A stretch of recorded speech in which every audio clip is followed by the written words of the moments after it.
It was just after sunrise in Napa Valley, the air still cool and quiet, with only the soft crunch of sneakers on gravel breaking the morning stillness. Locals often say it's the best time of day, before the tourists arrive, before the vineyards wake up. And that's when 32-year-old Emily Sanders, a beloved high school art teacher, laced up her running shoes and headed out for her daily jog along the familiar wooded trail near her cottage. Emily had made the same run almost every morning for the last 3 years. Everyone in the area knew her, the friendly woman with the ponytail and bright smile, always jogging with a podcast in her ears, waving to passing dog walkers. But that morning, something fell off. Hours passed and Emily never returned. Her phone went straight to voicemail. Her water bottle was found sitting untouched on the bench near the trailhead. By noon, her friends had started calling around. By evening, a missing persons report had been filed. Search parties were organized, helicopters flew overhead, and volunteers combed through the woods, shouting her name into the trees. But Emily was gone, just vanished, like a wisp of morning fog. No signs of a struggle, no leads, no suspects. Days turned into weeks, then months. And slowly, her story faded into the background, buried beneath other headlines and forgotten by all but those who loved her. 2 years later, deep in the same forest where Emily disappeared, a local truffle hunter named Frank was out early with his pig, Daisy. Frank had lived in Napa his whole life and spent his mornings searching for rare mushrooms, selling them to fancy restaurants and tourists with too much money. That morning felt like any other. But Daisy, unusually restless, kept pulling toward a dense thicket just off the main path. Frank followed, calling her name, but Daisy wouldn't stop. She scratched at the dirt near a fallen tree, snorting and digging furiously. At first, Frank thought maybe she'd found an especially large truffle. But what he saw beneath the surface made his blood run cold. Not far away, just as this eerie discovery was beginning to unfold, across town, a high school senior named Marcus Johnson sat quietly on a crowded city bus. He was tall, quiet, and always kept to himself, more interested in his sketchbook than small talk. That day, he had taken a different route home after staying late for college prep tutoring. The bus jerked slightly as an older pregnant woman climbed on, looking around for a place to sit. Without hesitation, Marcus stood up and offered her a seat, giving her a small nod before returning to the back of the bus. The woman smiled, clearly tired, and sat down with a grateful sigh. But as she settled in, she reached into her purse, pulled out a folded note, and handed it back to Marcus, almost as if she'd been waiting for this moment all along. Inside that note was something that would change everything for Marcus. Something no one could have seen coming. And strangely enough, it would soon connect him to a story he didn't even know existed. A story about a woman who vanished on a morning jog, and the shocking thing a pig unearthed 2 years later in the quiet woods of Napa. What was written in that note? And what did Daisy the pig really dig up that day? Stay with us. The answers are coming. Frank stared down at the shallow patch of earth Daisy had been digging. At first, it looked like a torn piece of cloth, dirty and tangled in roots. But when he reached down and pulled gently, his hand froze. It was more than just cloth. It was part of something much bigger, something that had clearly been buried for a long time. He stepped back, suddenly short of breath. The silence around him felt heavy, as if the forest itself had been holding its breath. Daisy circled the spot, still snorting and pawing at the dirt, but Frank gently pulled her back. He grabbed his phone with trembling hands and called the local sheriff. He didn't have all the answers. He didn't even know what he'd just found. But deep in his gut, he knew this wasn't something to ignore. Something was wrong. Something about this place that felt like a grave. Back in town, Marcus sat quietly at the back of the bus, staring at the folded note in his hands. He hadn't opened it yet. Something about the way the woman had handed it to him felt strange, not in a bad way, just unusual. She hadn't said much, just smiled softly and told him to read it when he was alone. It was written on thick paper, like something you'd see in a wedding invitation, and tied with a small ribbon. Who even carried paper like this anymore? As the bus rolled through the city streets, Marcus kept looking at it, debating whether to wait until he got home. But something inside him was too curious. He gently untied the ribbon and unfolded the note. The handwriting was neat and elegant, written in blue ink that seemed to dance across the page. The first line made his heart skip a beat. "I believe you're the young man I've been looking for." He blinked, rereading it. What was she talking about? The note continued. "You don't know me, but I've been searching for someone kind. Someone who would do the right thing, without asking for anything in return. Today you did that. And that means I can finally give you this. There was no signature. No explanation. Just a smaller folded piece of paper tucked inside with an address written on it. No name. Just a street and a house number somewhere out in Napa. Marcus stared out the window, his mind racing. Why would a stranger write something like this? And how did she know he'd even give up his seat? Was this some kind of setup? A test? He didn't know. But something about the way she looked at him, it didn't feel like a prank. It felt real. Like a moment meant to happen. Across town, news about Frank's discovery spread quickly. Within hours, the sheriff's department had cordoned off the area. Crime scene tape fluttered in the breeze, and investigators moved quietly through the trees. Journalists gathered at the trailhead, asking if this could finally be the break in Emily Sanders' missing persons case. The forest, once so peaceful, now held an air of quiet dread. Sheriff Donna Perez, a no-nonsense woman with 30 years on the job, stood near the excavation site. She'd been there the day Emily disappeared. She remembered her well, how the whole community had rallied around her family, how they'd searched for weeks with no answers. It had haunted her every day since. As investigators dug deeper, they recovered what appeared to be remains, bones, clothing fragments, and something else. A small, rusted locket with initials engraved on it. Yes, Sheriff Perez closed her eyes. It wasn't confirmation, not yet. They'd need DNA testing. But her gut told her what everyone else was already whispering. Meanwhile, Marcus sat at the edge of his bed, staring at the note again. He'd Googled the address. It was real, an old house tucked away near the edge of the woods outside Napa. The place looked abandoned. Overgrown weeds, peeling paint. Nothing about it said welcome. And yet, something kept pulling at him, like a thread he had to follow. He didn't tell his mom. She worked double shifts and worried enough already.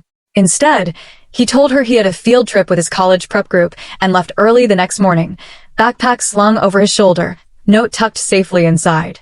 As Marcus rode the bus out of the city and into the rolling hills of Napa, he watched the landscape change. The buildings thinned out, replaced by vineyards and tall trees. The air felt different. Cleaner. Quieter. But the closer he got to the address, the more his stomach turned. What was he walking into? The bus dropped him off at a dusty corner stop. From there, it was a 20-minute walk along a cracked, winding road. Birds chirped in the trees overhead, and the sound of distant water drifted through the air. Finally, he saw it, the house from the photo. It was even more run down in person, like a forgotten relic from another time. He hesitated at the gate, heart pounding. Then he took a deep breath and stepped through. The front door creaked open before he even knocked. Standing there was a man in his 60s, thin with graying hair and tired eyes. He looked surprised to see Marcus, but not confused, as if he'd been expecting someone, just not him. "You must be Marcus," the man said, his voice hoarse. Marcus nodded slowly, unsure what to say. "She told me someone would come." Marcus held up the note. "The woman on the bus, she gave me this. Told me to come here." The man studied him for a long moment, then stepped aside and motioned him in. The house smelled like old wood and dust, but it wasn't dirty. Just quiet. Lived in. Every surface seemed to hold a memory. Framed photos, books stacked neatly, an old clock ticking steadily. The man led him to a small study at the back of the house. There, he opened a drawer and pulled out a thin, faded folder. "She said when the right person came along, I'd know. And I think maybe you're it." He handed Marcus the folder. Inside were newspaper clippings, old photographs, handwritten notes. All of them about Emily Sanders, the woman who vanished during her jog 2 years ago. Marcus looked up, confused. "Why are you showing me this?" "Because she wasn't just some missing person," the man said softly. "She was my niece. And she didn't just disappear. Someone took her. And I think the person who did it knew this house. Knew these woods." Marcus felt a chill down his spine. "But what does this have to do with me?" he asked. The man hesitated. "That's the part one don't fully understand. But the woman who gave you that note, she's not who you think she is. And she's not just some stranger on a bus." He paused, lowering his voice. "She's been watching this case for years. Gathering pieces. Trying to put it all together. And if she gave you the address, then you're part of it now." Marcus sat back, trying to make sense of it all. A stranger gives him a note. Leads him to an old man tied to a missing woman. And now he's being told this is all connected? None of it made sense. But at the same time, something inside him knew he couldn't walk away. Back in the forest, investigators were beginning to uncover more. Not just remains, but objects. A shoe, half buried. A torn piece of a runner's armband. And buried deeper still, a small, rusted tin box filled with old photographs and letters. Letters addressed to someone named C. Sheriff Perez read through them carefully, her eyes narrowing. The letters hinted at a complicated relationship, possibly romantic, but tense. There was talk of secrets, of running away, of being watched. Whoever C was, he wasn't just someone from Emily's past. He might have been the last person to see her alive. But who was he? And why had these letters been buried near her final resting place? Back at the old house, Marcus and the man, whose name he now knew was Henry, sat in silence.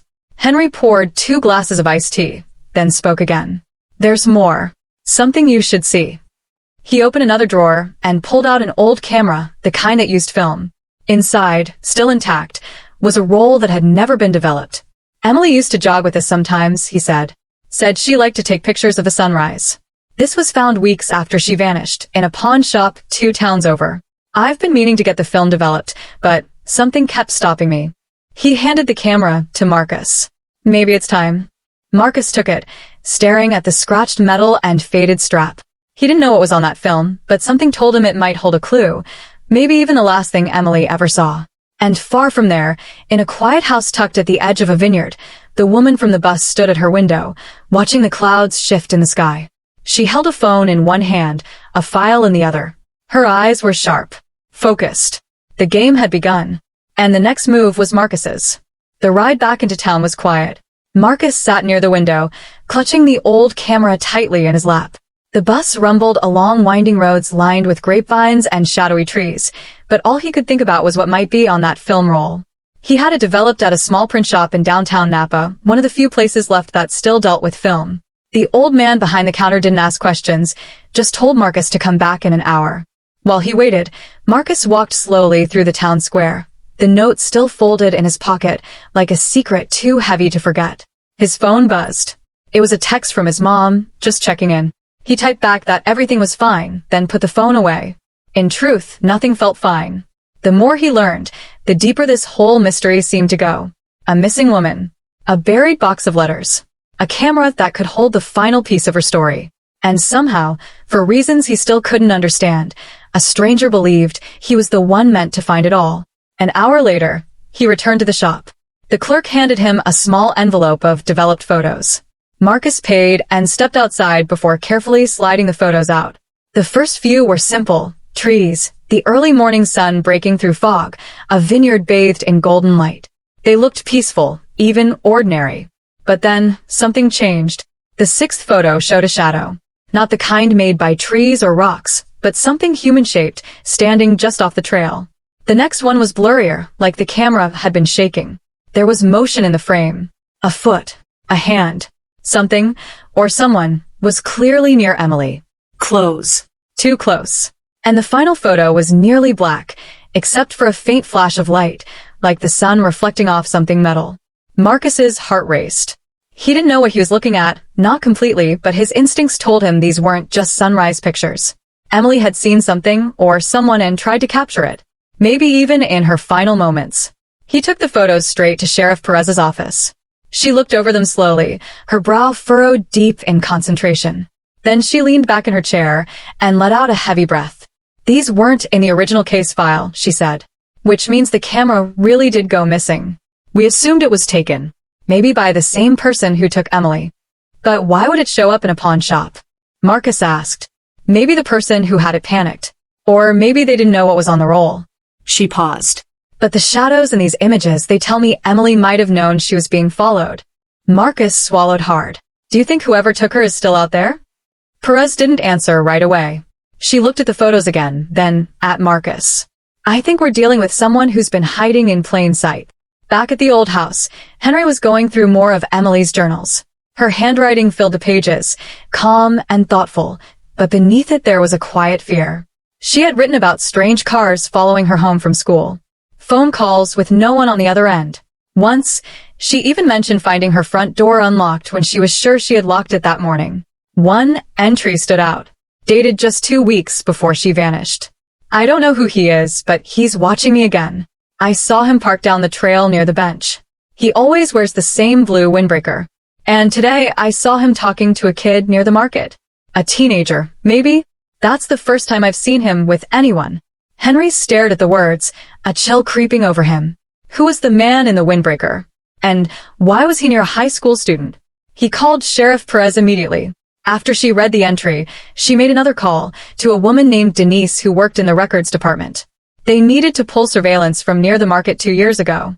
Most of it had probably been deleted, but maybe, just maybe, there'd be something. While they waited, Marcus returned to school, trying to go back to normal, but nothing felt normal anymore. During class, he'd catch himself staring out the window, wondering who else was watching. He couldn't shake the feeling that someone was following him now. At the bus stop, he noticed the same silver sedan passing by twice in one afternoon. The driver wore sunglasses.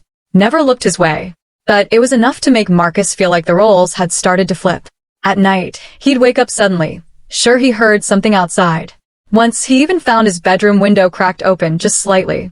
He told himself it was nothing. Maybe he'd left it like that.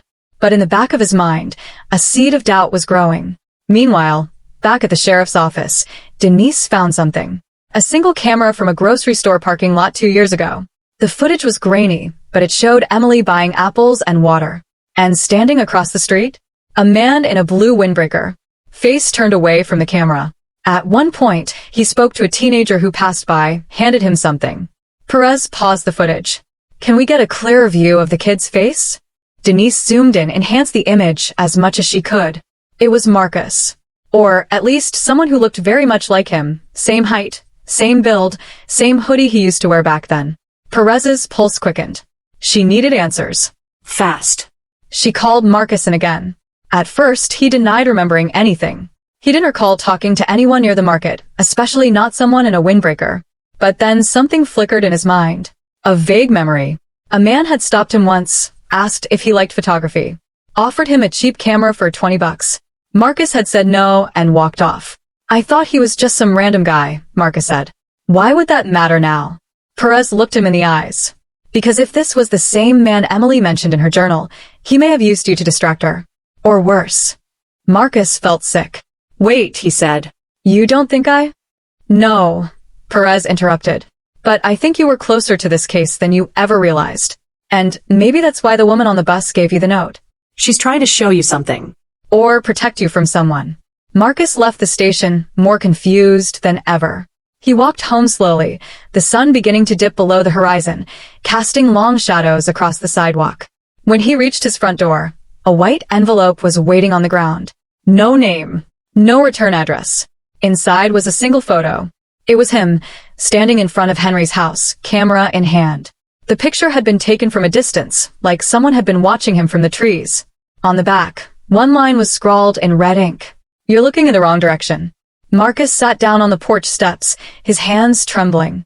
Someone was warning him. Or threatening him. Maybe both.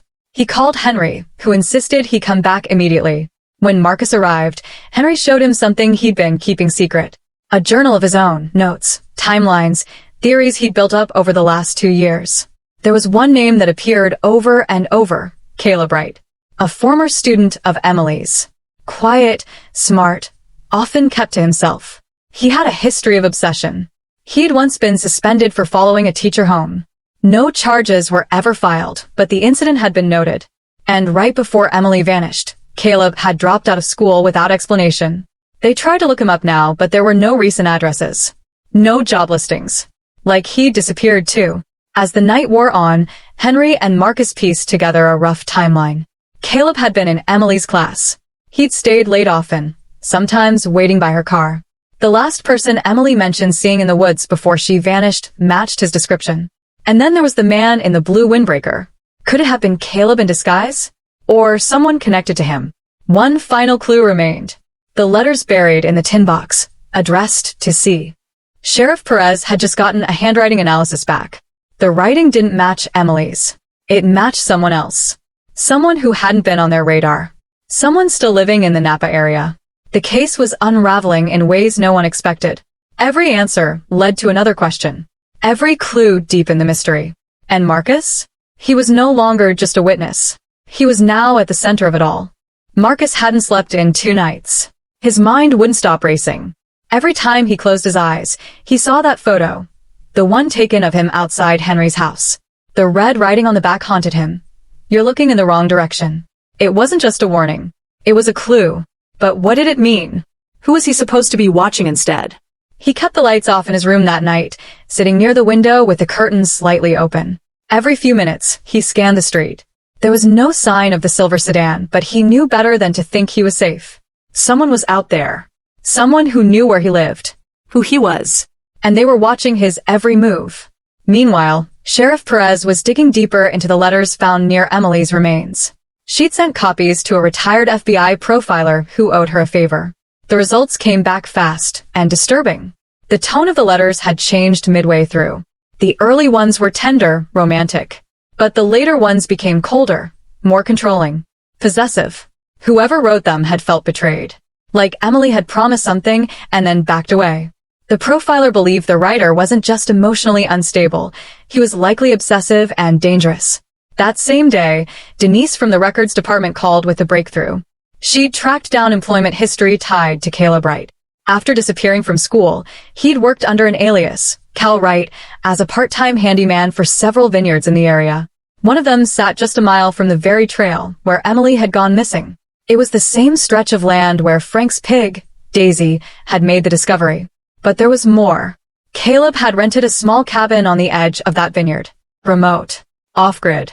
No utilities listed under his name. Perez immediately dispatched deputies to check it out, but when they arrived, the place had already been burned to the ground. The structure was still smoking. Inside the ashes, they found a partially melted cell phone and a scorched notebook, pages too damaged to read. Perez stood in the rubble, jaw clenched. Someone was covering their tracks. And fast. Across town, Marcus sat with Henry again, the camera and photos spread out on the table. Henry looked more tired than usual, his eyes sunken, voice hoarse. There's something I didn't tell you, he said slowly. Back when Emily first vanished, I got a phone call. No caller ID. The voice on the other end was whispering, like they were afraid someone might hear. All they said was, you shouldn't have let her run alone. Then they hung up. Marcus stared at him. Why didn't you tell anyone? Henry hesitated. Because part of me thought, maybe it was true. I knew she was scared. She told me someone was watching her.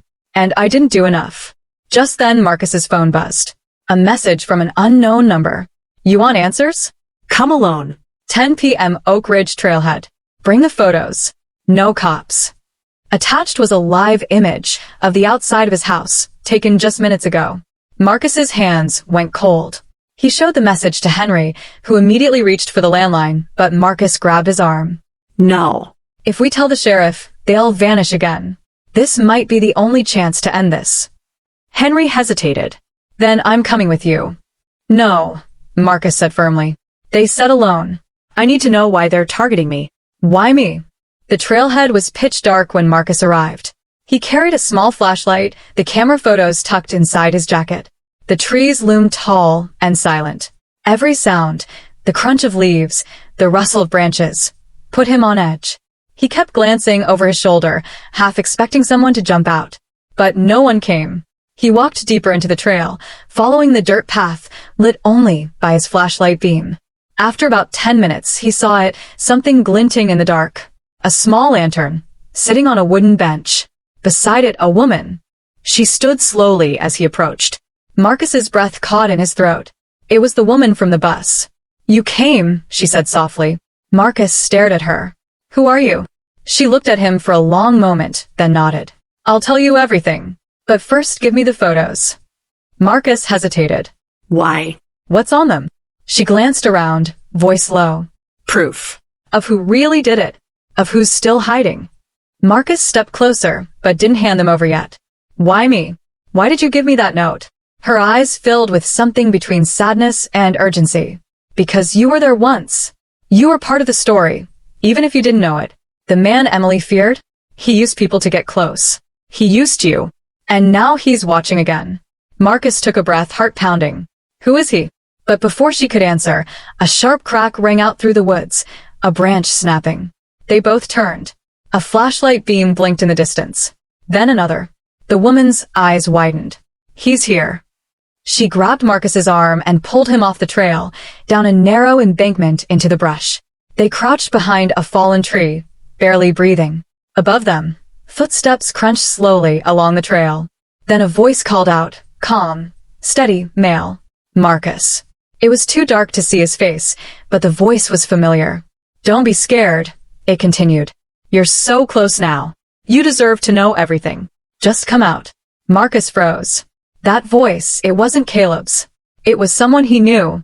Someone who had been around this whole time. The woman beside him whispered, whatever you do, don't speak. He doesn't know I'm with you. He thinks he's controlling the story.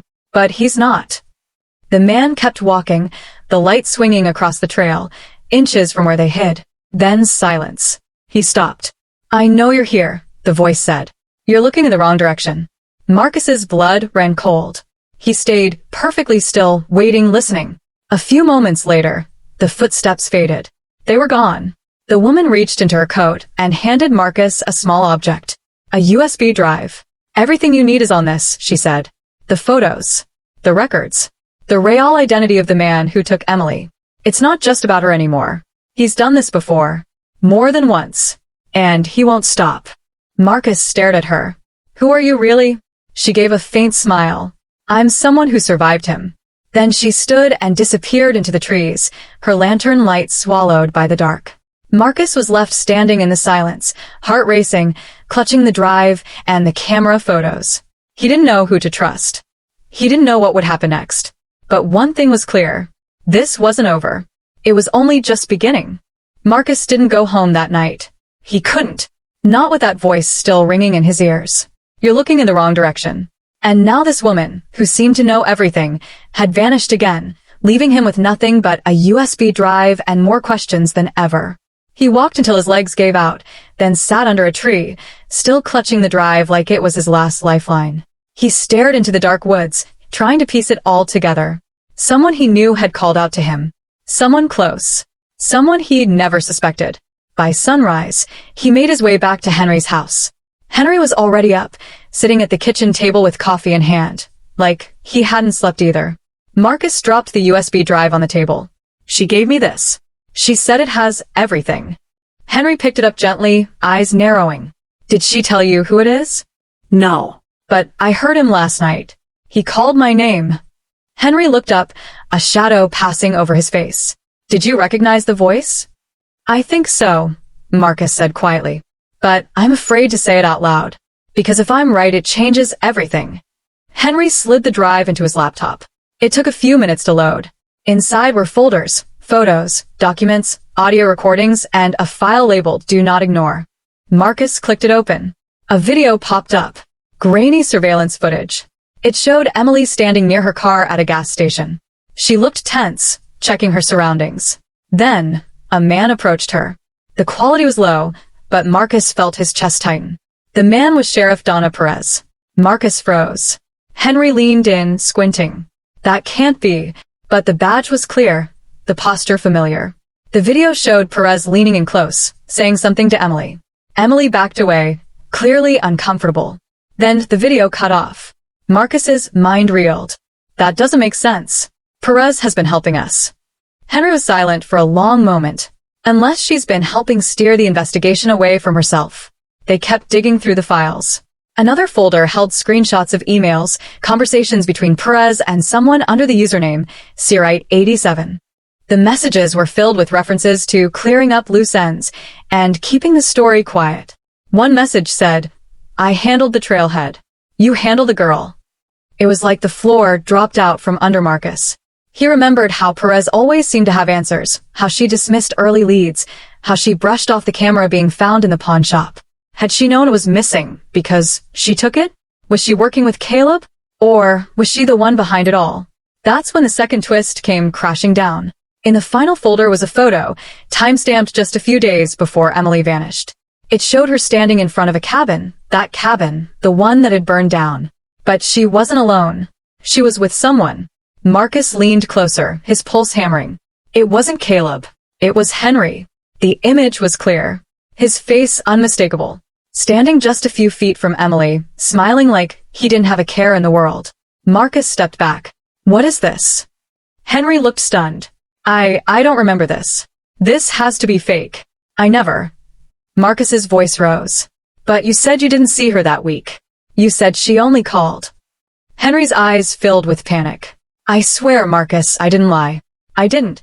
The laptop beeped again. Another file opened. A recording this time. Emily's voice, calm but shaky.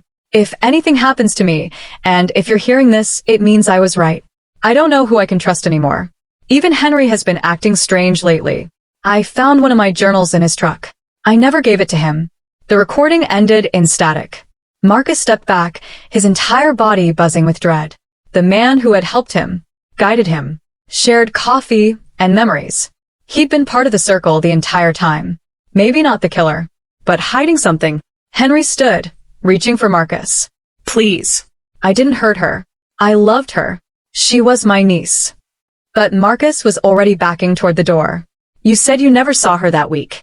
That you were too late to help. But you were with her. At that cabin. You knew where it was. Henry's voice cracked. I went to bring her home. She wanted to disappear. She was afraid of someone, she didn't say who. She thought the only way to be safe was to vanish. But I never. Then why didn't you tell the police? Marcus shouted. Henry fell silent. And in that silence, the truth grew louder than anything else. Marcus didn't run. Not yet. He just left. Quietly. He walked down the road, his thoughts spinning. He didn't know who to believe anymore. Sheriff Perez might be dirty. Henry might be lying. And the woman from the bus. How did she know all of this? Why did she choose him? Back in town, the news was changing fast. Reporters were at the scene of the burned-down cabin, calling it a possible breakthrough in the Emily Sanders case. Sheriff Perez gave a brief statement to the press, insisting they were following all leads and getting closer to the truth. But her face didn't look like someone chasing justice. It looked like someone on the edge. Later that evening, Marcus returned home. He went straight to his room, locked the door, and opened the files again. There was one final audio clip he hadn't played. It was labeled Trailhead Recording, Cleaned Up Audio. He hit play. First silence. Then footsteps. Then Emily's voice. She was breathing heavily, walking fast. A man's voice called out, calm, soft. Emily, please. Just stop. I told you I'd fix this. She turned, clearly panicked. You lied to me. You said you'd keep me safe. I did. But you went to the sheriff. You made this harder. A long pause. I didn't want it to end like this. Then a scream. Then silence. Marcus stared at the screen, unable to move. He knew that voice. It was neither Henry nor Caleb. It was someone else. Someone he had trusted even more. And suddenly, he realized he'd been looking in the wrong direction too. Marcus sat frozen in front of the laptop, the audio still echoing in his head. He had listened to the clip 3 times, and each time, the voice became more unmistakable. It wasn't Caleb. It wasn't Henry. And it wasn't some faceless stranger in the woods. It was someone who had always stayed just outside the spotlight, always offering advice, always claiming to help. The man who had pushed him to turn the camera over to the sheriff's office. The one who told him to keep asking questions, but only the right ones. Mr. Leland, the college prep counselor. Marcus had known him for 2 years. Leland had helped him with scholarship applications, wrote him recommendation letters, even offered rides home when it rained. He was the one who encouraged Marcus to volunteer, to give up his seat on the bus that day. And now Marcus realized he hadn't been guiding him. He'd been grooming him. With his heart pounding, Marcus called Sheriff Perez, but stopped mid-dial. If she was dirty too, if she really had known about all this, then calling her might just tip them off. Instead, he went to the only person who had never asked for anything in return, Frank, the old truffle hunter. Frank didn't hesitate. He gave Marcus an old pair of boots, a flashlight, and a burner phone. If what you're saying is true, son, then you need to be real careful. Men like that who live double lives, they don't leave loose ends. Marcus nodded. I think I know where he's going. The cabin site, there's more there. He's trying to cover up something. That night, Marcus returned to the forest. The moon was bright enough to light the trail, but he stayed low, off the main path, careful not to leave any sound behind. When he reached the edge of the old cabin ruins, he saw it, a new set of tire tracks. And crouched by what remained of the burned foundation, digging with gloved hands, was Mr. Leland. Marcus pulled out his phone and hit record. Leland didn't hear him at first. He was too focused. His movements were frantic, like he was searching for something buried beneath the ass. Then he paused, stood slowly, and turned. Their eyes met. Leland froze. His face went slack, then shifted into something darker. "You shouldn't be here, Marcus," he said calmly, like he was giving detention. "This isn't your story." "Yes, it is," Marcus replied. "You made it mine the moment you handed me that note." Leland took a slow step forward. "She told me you were smart." She was right. But she didn't understand what this was about. None of you do. Emily thought she could walk away. She thought the truth would protect her. "You killed her," Marcus said, his voice shaking but steady. "You followed her. She tried to run, but you wouldn't let her." Leland shook his head. No. "She made choices. Dangerous ones. I just redirected the story. Kept it clean." Suddenly, headlights flared behind them.